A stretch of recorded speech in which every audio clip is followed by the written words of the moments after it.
La Vanguardia Podcast.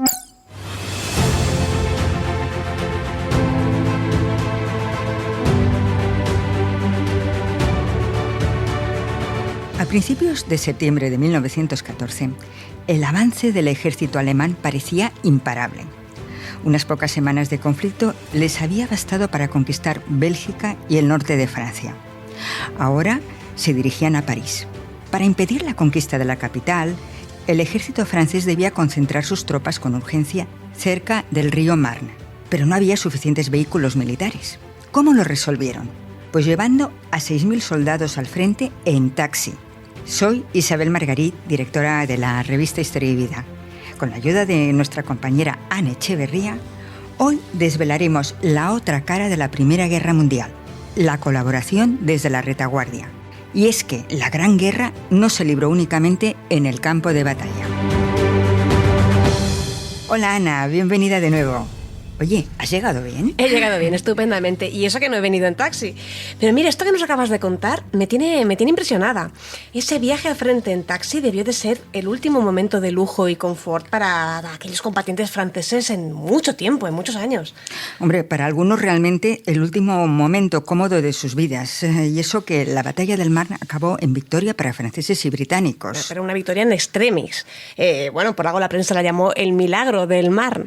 Así es, el milagro del Marne. Sí, todo un milagro. Y también una espantosa carnicería que se saldó con más de 400.000 muertos entre ambos bandos. Vamos, según algunos autores, incluso 500.000. Sí, más de unas 50.000 bajas al día. Imagínate qué barbaridad. Por no hablar de los heridos. Sí, lo mires por donde lo mires, bárbaro. Una masacre, una auténtica masacre. En pérdidas humanas, para que nos hagamos a la idea, la batalla del Marne fue peor que la de Verdún o la del Somme, que son mucho más famosas. Y sin embargo, quedó asociada para siempre a una imagen alegre, paradójicamente, ¿no?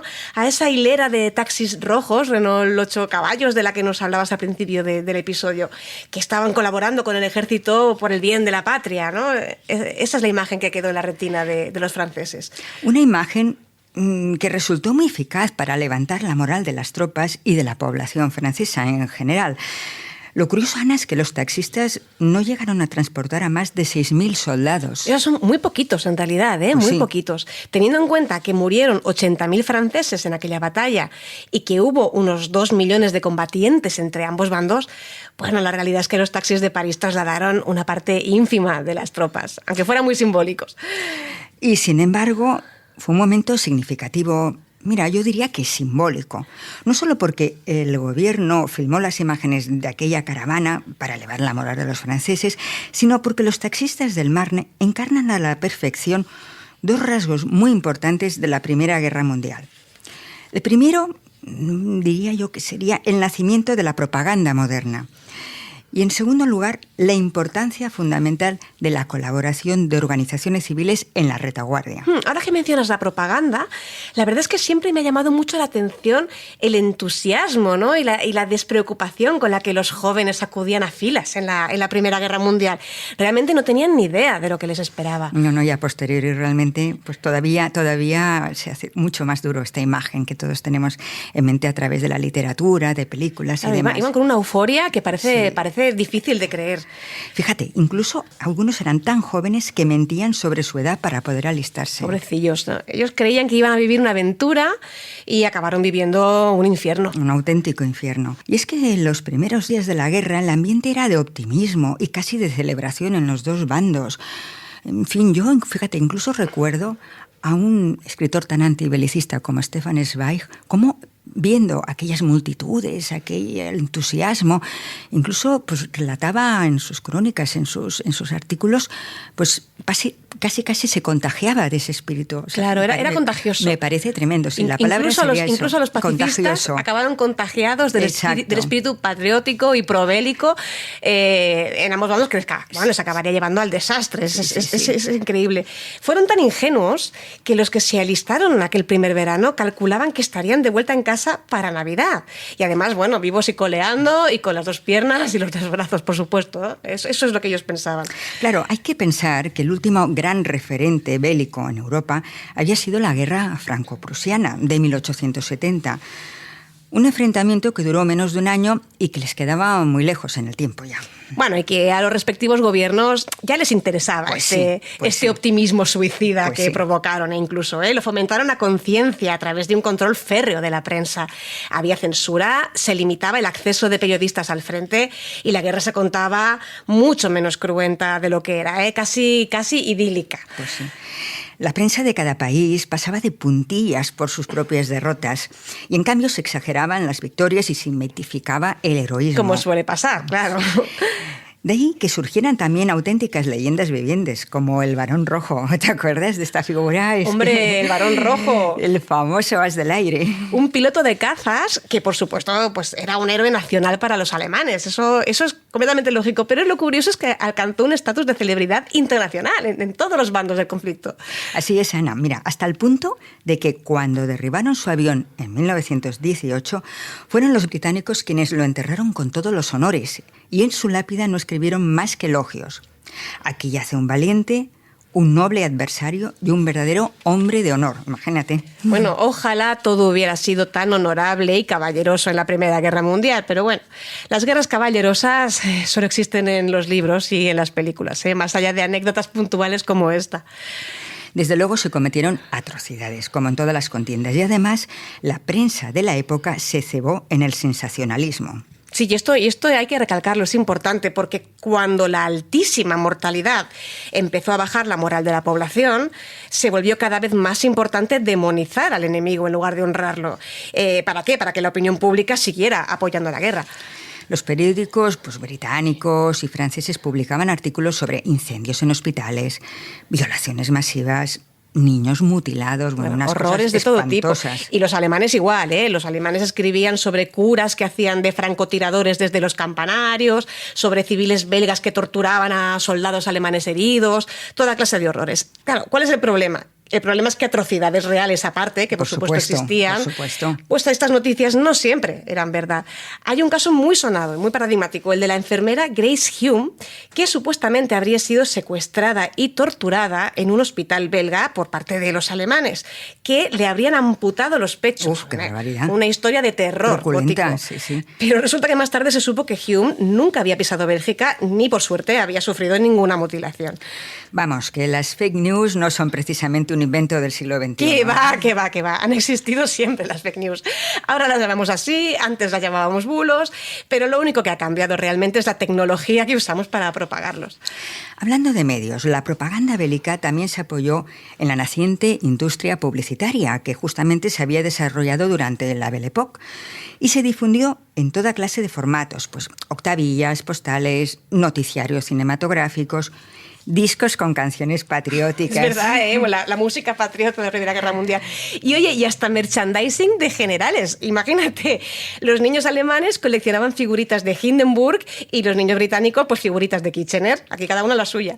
Por cierto, que Kitchener, que era el secretario de Estado británico para la guerra, fue uno de los pocos que acertaron al calcular que la contienda iba para largo. Un pesimista lúcido, Kitchener, pero eso no le impidió hacer campaña para reclutar y campaña a tope. Por todo el Reino Unido se difundieron unos carteles en los que Kitchener te miraba fijamente, luciendo un bigotazo imponente de estos de finales de siglo, principios del siglo pasado, y te señalaba diciendo "Britain's Kitchener wants you". Tremendo.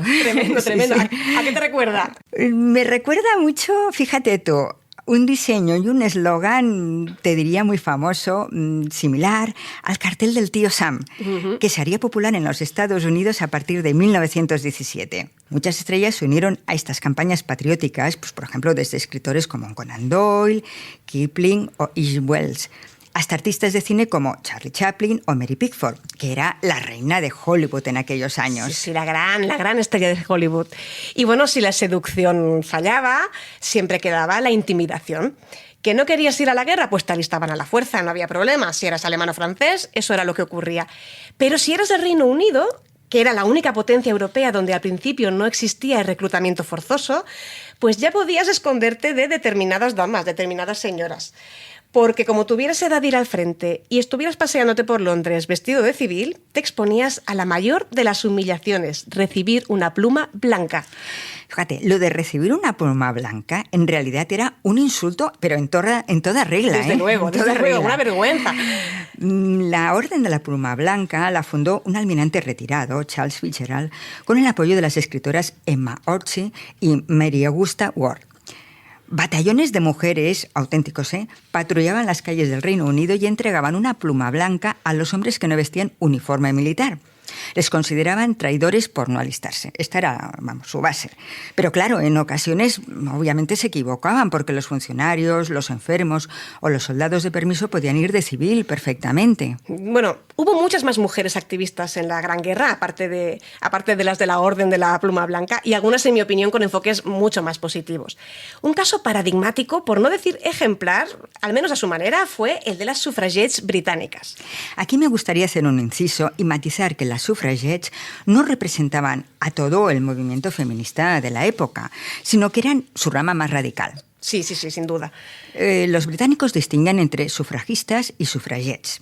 Todas trabajaban para lograr que se concediera el voto a la mujer, pero el enfoque de las sufragistas era siempre pacífico, mientras que las sufragettes defendían incluso el uso de la violencia para lograr sus objetivos. Sí, el lema de las sufragettes ya antes de la guerra era deeds, not words, o sea, hechos, no palabras. No estaban ya para discursos, estaban ya hartas y en sus manifestaciones apedreaban escaparates y ventanas, incendiaban buzones e incluso llegaron a arrojar 2 bombas a la vivienda del ministro de Hacienda en 1913. O sea que, iban a por todas. Muchas de ellas acabaron encarceladas y condenadas a trabajos forzados. Y en la cárcel solían hacer huelga de hambre, lo que ocasionaba que para impedir que se convirtieran en mártires de la causa, pues las alimentaban a la fuerza. Uy. Esto les causaba dolores y secuelas terribles, porque la alimentación forzosa en realidad era una forma de tortura. Claro. En fin, que el movimiento de las sufragettes, obviamente por todo lo que estabas comentando, era muy controvertido, incluso entre el resto de las sufragistas que preferían métodos más pacíficos. El gobierno británico veía sus actividades violentas con preocupación y rechazo. Entonces, ¿a qué te refieres, Ana, cuando las calificas que incluso llegaron a ser ejemplares a lo largo de la Primera Guerra Mundial? Sí, buena pregunta, prometo explicarlo. Con el apoyo de esta organización, de las sufragettes, una pareja de doctoras llamadas Louisa Anderson y Flora Murray organizaron un equipo sanitario compuesto por médicas, enfermeras y auxiliares y fundaron 2 hospitales aprovechando 2 hoteles de lujo vacíos, uno en París y otro en la costa noroccidental de Francia, que acabaron siendo los primeros hospitales militares del mundo integrados en el ejército y dirigidos y gestionados íntegramente por mujeres. Bueno, y además muy bien. Un hito. Para entender el logro que esto representa, hay que saber que aunque las británicas fueron las primeras mujeres a las que se les permitió estudiar medicina moderna, lo hicieron contra viento y marea. Sí, superando toda clase de obstáculos, Ya tiene mérito. Imagínate, Ana, se les ponía trabas para acceder a la universidad, para hacer prácticas hospitalarias, para especializarse, y solamente podían ejercer su profesión atendiendo a mujeres y niños. Claro, pasar a hacer cirugías a hombres con heridas de batalla tuvo que ser verdaderamente un reto, un desafío. Todo un reto, pero no lo fue solo para ellas, como cabría esperar, porque incluso los médicos con experiencia en cirugía de guerra tuvieron que improvisar muchísimo, tuvieron que inventar nuevos métodos a toda prisa. ¿Por qué? Porque las heridas de la Gran Guerra no se parecían en nada a las de las contiendas del siglo XIX. Obviamente. Los soldados no recibían balazos limpios, sino que tenían heridas abiertas de artillería y metralla, que además infectaban debido a la falta de higiene y a la humedad constante de las trincheras, se gangrenaban, en fin, era un panorama completamente desconocido. Además, Ana, y aquí hay otro punto reseñable, durante los primeros meses de la guerra, la falta de recursos es que era terrible. Los ejércitos cometieron graves errores de organización logística.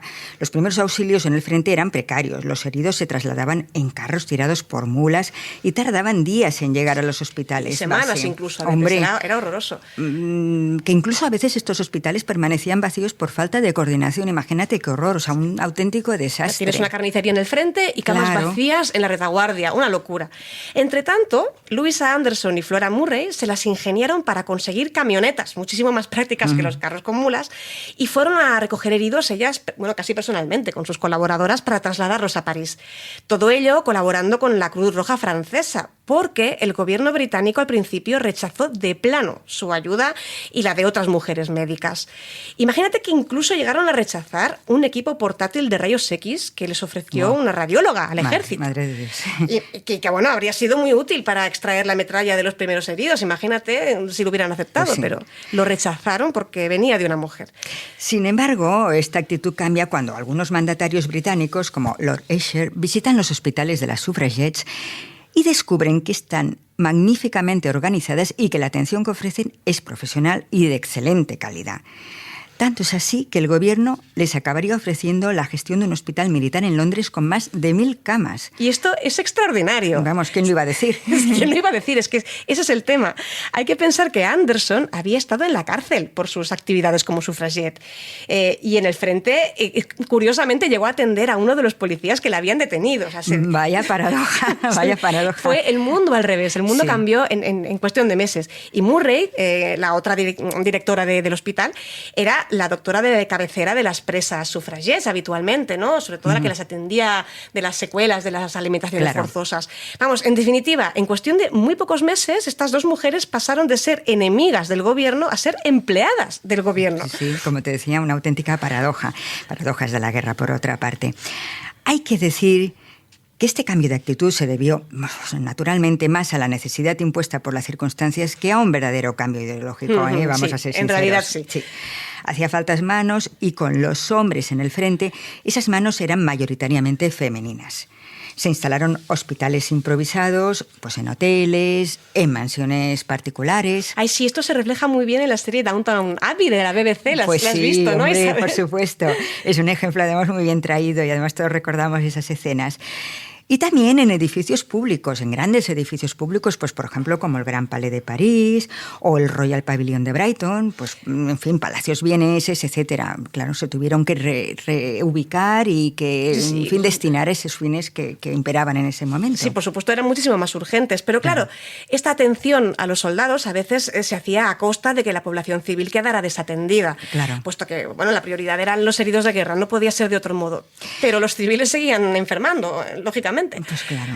Lo terrible, Ana, es que los que no acababan discapacitados por las mutilaciones o el estrés postraumático volvían inmediatamente al frente o a morir, o a resultar heridos de nuevo.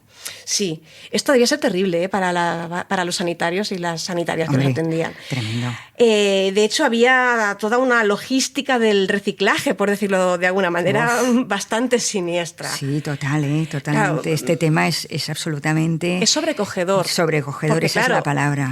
Había un reciclaje de combatientes heridos que una vez estaban más o menos en condiciones volvían al frente y volvían a jugarse la vida, pero es que había un reciclaje de uniformes que se reutilizaban, de armas, de equipamiento. Esto está muy bien reflejado en una de las secuencias iniciales de la película Sin novedad en el frente, por cierto. Sí, que precisamente ha ganado el Oscar a la mejor película extranjera en la edición de 2023. Todo un canto al pacifismo basado en una extraordinaria novela de Éric Maria Remarque, un clásico que también nos recomendamos, por cierto. Sí. Y la película, como la novela, aborda sobre todo la vida en el frente y no en la retaguardia, así que no sería exactamente el tema que abordamos hoy.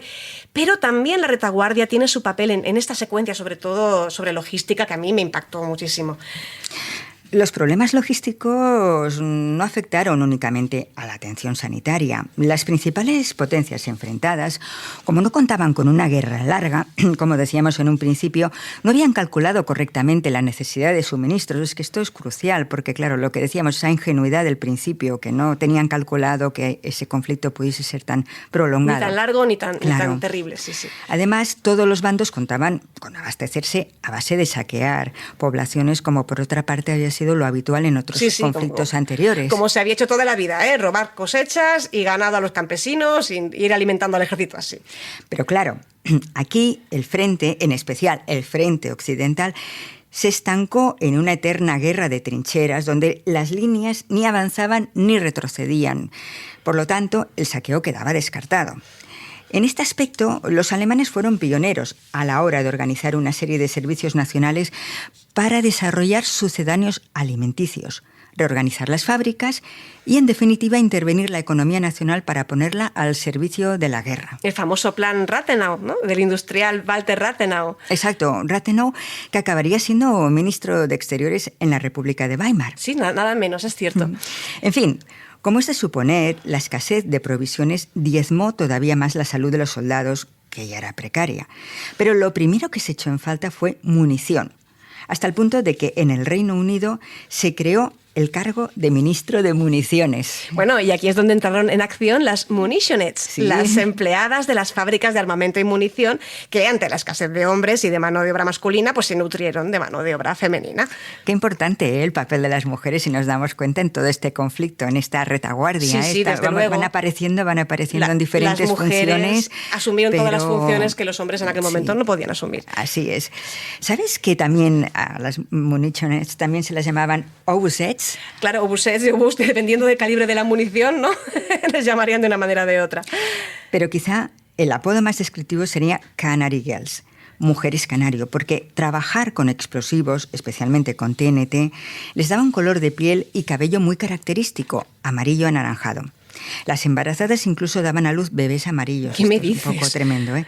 Aunque por suerte, afortunadamente, era un efecto temporal. Bueno, tinte de pelo gratis, ¿no? No hay más que por bien no venga. Bueno, Ana. Mira, lo del pelo entre rubio y pelirrojo a mí ya me gustaría. Ahora, lo de la piel a lo Marge Simpson amarilla ya no tanto. En fin, qué horror, qué horror. No, qué horror, sí. Además, otros efectos a esa exposición al TNT no eran tan inofensivos. Estos químicos podían causar daños en el hígado, infertilidad y otros problemas crónicos de salud. Además, poniéndonos serias, trabajar en estas fábricas era peligroso por 1000 razones más. Primero, porque eran objetivos prioritarios de los bombardeos enemigos y segundo, porque se producían muchos accidentes al manejar explosivos, lógicamente. Mira, imagínate, en Nottingham, por ejemplo, sin ir más lejos, hubo uno con 134 personas fallecidas y 250 heridas. No está mal, ¿eh? Pero, en fin, el lado positivo de esta incorporación masiva de la mujer al trabajo es que supuso un avance en sus derechos y su independencia. Además de confeccionar uniformes o preparar munición, como hemos visto, las mujeres empezaron a trabajar también como oficinistas, secretarias, carteras, conductoras. Incluso se crearon cuerpos de policías femeninos para supervisar a otras mujeres. Bueno, y hasta las aristócratas tuvieron la oportunidad de sentirse útiles. Y a muchas, en realidad, les encantó dejar de ser, digamos, un adorno de salón y pasar a la acción. Al tener que dedicarse a tareas más prácticas, la moda también se volvió progresivamente más cómoda. Las faldas y las mangas se acortaron, los tacones de los zapatos se hicieron más bajos y anchos. Y se fue abriendo camino hacia la desaparición del corsé. Bueno, es que tú imagínate trabajar de enfermera, de cartera o de conductora con un corsé, unos tacones finos, en fin, pues era lógico. Todo esto permitió una libertad de movimientos que acabaría cristalizando en libertades de otro tipo. Y en algunos países en la aprobación del voto femenino. Por fin. Por fin ya era hora, madre mía. Fíjate, hasta entonces las mujeres solo podían votar en Nueva Zelanda y en Finlandia. Pero realmente estos países eran, como te decía, excepciones. En las potencias de Europa y América, la Gran Guerra fue un gran acelerador del voto femenino. Y hasta aquí las buenas noticias. Aquí se terminan, porque por lo demás la población civil lo pasó fatal en la retaguardia, en la Gran Guerra. Claro, no tan mal como en el frente. No, por supuesto. Que duda cabe, pero lo cierto es que sí. Para empezar, la Gran Guerra fue la primera contienda con bombardeos aéreos a la población civil. Y eso que ya estaban prohibidos por la Convención de la Haya de 1899. Pero bueno, ya se sabe, Isabel, estos acuerdos acaban siendo papel mojado muchas veces, por desgracia. En fin, la noche del 31 de mayo de 1915, un Zeppelin alemán bombardeó Londres y la Convención de la Haya pues también saltó en pedazos. Después entraron en acción pues, los aviones Gotha, que llegaron a matar a 162 civiles en un solo ataque. Esto no tenía precedentes. Hubo bombardeos a ciudades belgas, francesas y, aunque en menor medida, también alemanas. Esto derribó para siempre la idea de que la retaguardia era un lugar seguro y que los combatientes eran los únicos expuestos a un peligro constante. Claro, en este sentido, bueno, y en otros muchos, pero sobre todo en este aspecto, yo creo que podríamos decir que la Gran Guerra fue el final del estilo de combate del siglo XIX. No sé si estás de acuerdo, Isabel. No, fíjate, Ana, para muchos, en realidad, el siglo XX nació en 1914, con todo lo que esto significa. Con eso se dice todo, sí, sí. Además de librarse en el campo propiamente militar, la Gran Guerra fue también una contienda económica, científica, cultural, política y psicológica.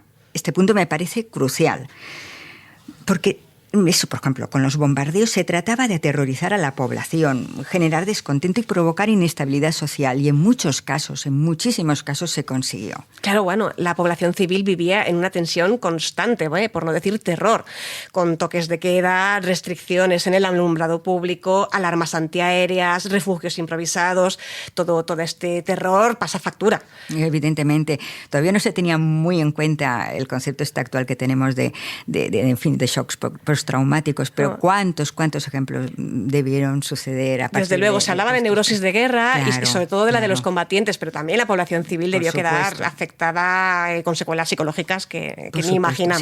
Sin duda. Por otra parte, además, se pasó hambre, auténticamente hambre. La falta de mano de obra, maquinaria y fertilizantes hizo caer las cosechas. Todos los recursos industriales se concentraban, como decíamos, en la guerra. Rusia era la mayor productora de trigo en el mundo, pero tuvo gravísimos problemas para distribuir alimentos entre su población, que causaron espantosas hambrunas. Desde luego. Austria, pues también sufría deficiencias de transporte. Por otra parte, los submarinos alemanes hundían los buques mercantes británicos con todo lo que ello suponía. Pues más pérdida de suministros, por supuesto. Y por eso, en la Primera Guerra Mundial, precisamente, se estrenaron las cartillas de racionamiento, que hasta el Kaiser Guillermo II y la familia real británica dieron ejemplo anunciando que ellos también se sumaban al racionamiento. No sé hasta qué punto sería verdad o más bien simbólico, pero bueno. Bueno, probablemente eso, un gesto simbólico que no impidió que surgiera la picaresca y el mercado negro, como luego sucederían tantos conflictos más coetáneos. Productos como la carne o los huevos, que no solían estar en las cartillas, se vendían a precio de oro. Claro, porque las raciones de las cartillas principalmente incluían pan, café, harina, mantequilla o manteca, más bien en muchos sitios. Mira, el gobierno británico llegó a prohibir comportamientos antipatrióticos, y así los llamaban, antipatrióticos, como repetir ración, lanzar arroz a los novios en las bodas, nada de arroz. Claro, es que era desperdiciarlo. Claro, o dar de comer a las palomas. Bueno, me temo que en algún caso serían más bien las palomas las que darían de comer a alguna familia. Desde luego, no creo que quedaran muchas palomas al final de la guerra. ¡Qué horror! En Alemania se repartía el pan K. ¿Sabes lo que era, Ana, el pan K? No, cuéntame. Pues mira, una mezcla de fécula de patata y harina que en los peores tiempos llegó a incluir serrín en la receta. ¡Uf! Madre mía, se me ocurren mejores maneras de obtener fibra, la verdad, que añadir serrín al pan. Pero bueno, qué remedio. Pero ya sabes, Ana, a buen hambre no hay pan duro. Y la población europea realmente tuvo que soportar escasez y penurias a mansalva en aquellos años. Por ejemplo, en Alemania, las malas cosechas de patatas obligaron a sustituirlas por nabos, que eran mucho menos calóricos.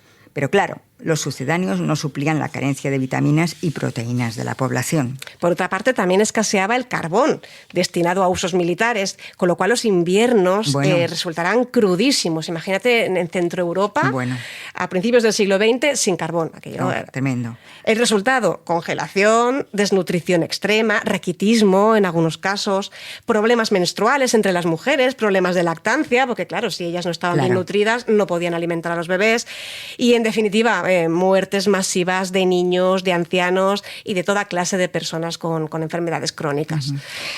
También escaseaba el jabón, lo que propició toda clase de epidemias: tifus, malaria, sífilis, tuberculosis.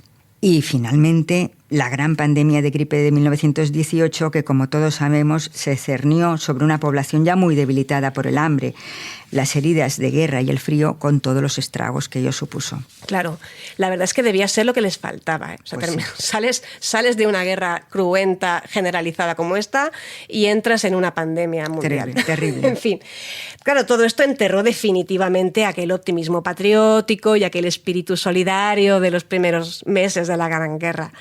que por otra parte ya había empezado a minarse mucho antes. En 1915 ya empezaron a estallar las primeras revueltas en Viena y Berlín.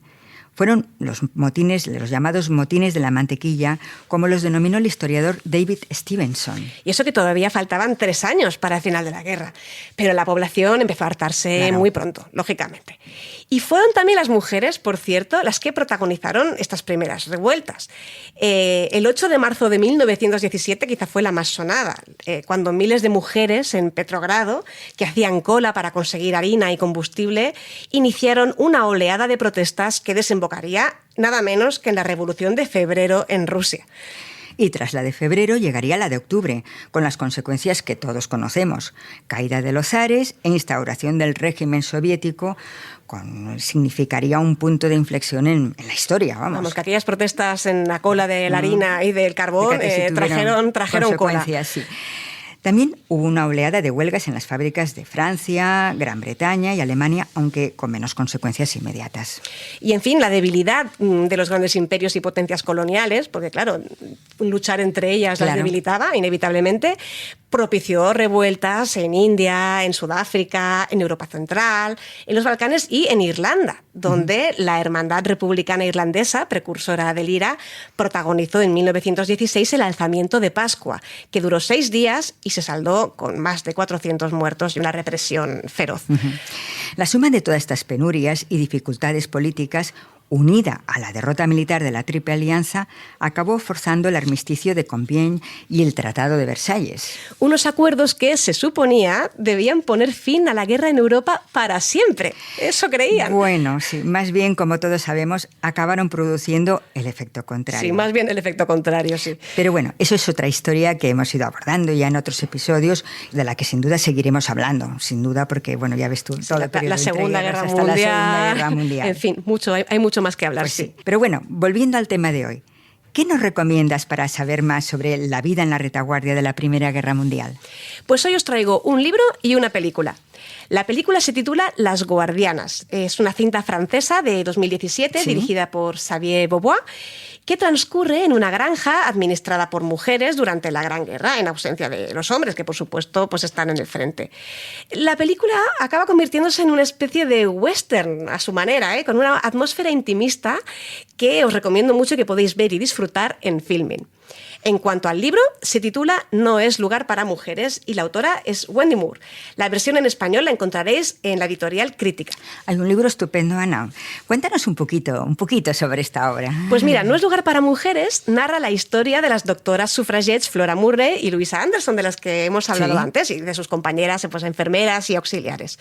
Es un libro, está escrito en un tono muy ameno, casi como una novela, pero a la vez está muy bien documentado y, bueno, incluye incluso fragmentos de cartas y fotografías para que las veamos a las heroínas en acción y veamos exactamente cómo organizaban aquellos hospitales de guerra. Pues nada, 2 sugerencias muy recomendables para disfrutar de ellas mientras esperamos el próximo episodio del podcast Historia y Vida. Nos vemos pronto, Ana. Claro que sí, hasta la próxima. Hasta la próxima. Suscríbete a este podcast y no te pierdas ningún episodio. Gracias por escucharnos.